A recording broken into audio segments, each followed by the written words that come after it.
নতুন উদ্যোক্তাদের জন্য ৮০০ থেকে ৯০০ কোটি টাকার তহবিল গঠনের পরিকল্পনা করছে বাংলাদেশ ব্যাংক। বিনিয়োগ সম্মেলনে এমন আশার কথা শোনালেন governor doctor Ahsan H Mansur. Bangladesh শুধু বাণিজ্যের জন্য নয়, বিনিয়োগের জন্য উপযুক্ত বলে মন্তব্য করেন গভর্নর। বিস্তারিত জানাচ্ছেন আকবর হোসেন সুমন। বাংলাদেশে বিদেশি বিনিয়োগের ক্ষেত্রে পুরনো ধারণা ভাঙতে ঢাকায় শুরু হলো 4 দিনের বিনিয়োগ সম্মেলন। ইন্টারকন্টিনেন্টাল হোটেলে শুরু হওয়া এই সম্মেলনে 40 দেশের 600-র বেশি বিনিয়োগকারী যোগ দিয়েছেন। নতুন ভাবনা এবং স্বপ্ন নিয়ে যোগ দিয়েছেন দেশ বিদেশের তরুণ উদ্যোক্তারাও।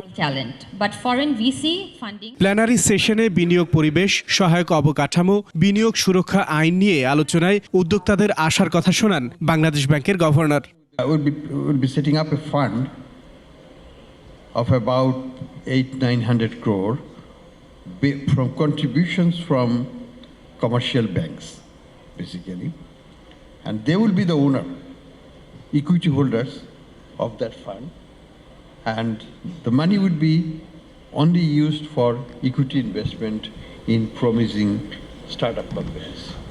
দেশে বিনিয়োগের পরিবেশ সহজ করে দেশি বিদেশি প্রতিষ্ঠানের মধ্যে সংযোগ স্থাপনে নানা দিক তুলে ধরেন বিনিয়োগ বোর্ডের chairman. There are many things that we could potentially do to help the startup community to spread the message, but my genuine feeling is that that needs to be done in collaboration with startup community and based on the suggestions and ideas that come up from startup community.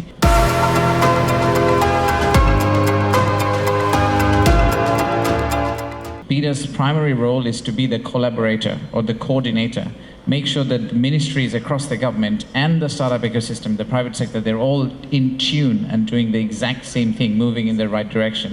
So the force of nature takes us to the end goal. উদ্যোক্তাদের মূলধন সহায়তায় সংগ্রহ করা তহবিল বাণিজ্যিক ব্যাংকগুলোর মাধ্যমে বিতরণ করা হবে। আকবর হোসেন সুমন, 21 টেলিভিশন, ঢাকা।